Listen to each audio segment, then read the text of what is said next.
first off, what are children? And second off, to what degree are children expected to obey their parents? Because it's easy to say children aren't required to obey sinful commands from their parents. Sure. But what about commands that aren't necessarily sinful? That's going to be a question that has to be answered on a case-by-case basis, because I don't know the situation, and I don't know if there's necessarily a biblical principle involved other than obey your mother and father. But that doesn't mean when you're an adult you can't make your own choices.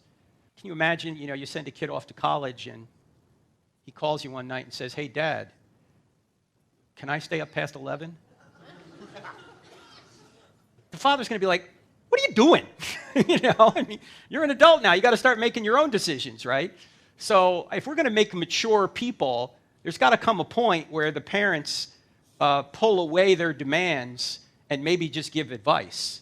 Let's point out that most of the decisions we make in life are not right or wrong. They're wise or unwise. In other words, most decisions are wise or unwise. God doesn't tell you where to go to college. God doesn't even tell you who to marry as long as you marry somebody in the Lord. God doesn't tell you what job you should get. Most of the decisions you make are wise or unwise. That's why there's 31 chapters of Proverbs. It's not right or wrong necessarily. Most are wise or unwise. So you should lay out all the pros and cons of both places, and then maybe you can put your heads together and try and figure out what the wisest decision is.